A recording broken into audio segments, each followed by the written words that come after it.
तिकडे स्थानिक स्वराज्य संस्था निवडणुकीबाबत सर्वात मोठी बातमी, कारण नोव्हेंबरच्या पहिल्या आठवड्यात निवडणुकांची घोषणा होण्याची शक्यता आहे। नगरपालिकांच्या निवडणुकीनंतर जिल्हा परिषद पंचायत समित्यांची निवडणूक होईल आणि जानेवारी अखेर महापालिकांची निवडणूक होईल असा अंदाज आहे। निवडणूक आयोगाने अद्याप कोणताही निवडणूक कार्यक्रम जाहीर केला नसला तरी विविध पक्षांनी आधीच तयारी सुरू केली आहे। राजकीय पक्षांनी मोर्चे बांधणी सुद्धा सुरू केली आहे आणि त्याचबरोबर निवडणुकांसाठी चाचपणी सुद्धा केली जाते आहे।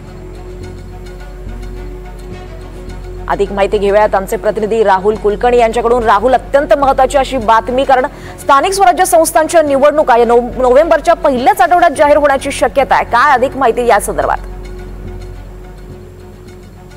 जवळपास संपत आलेली आहे, त्यामुळे राजकीय पक्षाची तयारी तर खूप आधीपासून झाली आहे।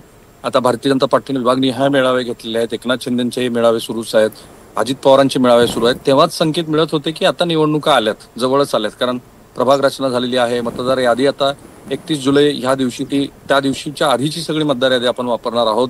त्यामुळे निवडणुका कोणत्याही क्षणी घोषित होतील आणि याच्या आधी 1 महिन्याभरापूर्वी आपण बातमी सांगितली होती की 3 टप्प्यामध्ये निवडणुका होतील। पहिल्या टप्प्यामध्ये नगरपालिका, त्यानंतर जिल्हा परिषदा आणि त्यानंतर महानगरपालिका।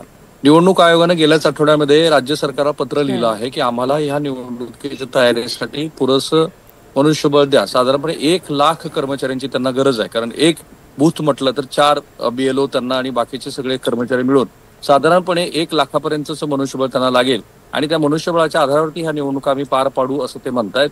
यावेळेला EVM नसणार आहे, त्यामुळं VVPAT नसणार आहे, त्यामुळे EVMच्या आधारावरती ह्या निवडणुका होतील। गेली अनेक दिवस ज्यांना ह्या निवडणुकीची प्रतीक्षा होती त्यांच्यासाठी ही चांगली बातमी आहे की नगरपालिकेच्या निवडणुका नोव्हेंबरमध्ये सुरू होतील। निश्चितच राहुल, त्यामुळे उत्सुकता आहे आता कधी नेमकी तारीख जाहीर होते याची। धन्यवाद राहुल या सगळ्या सविस्तर माहितीसाठी।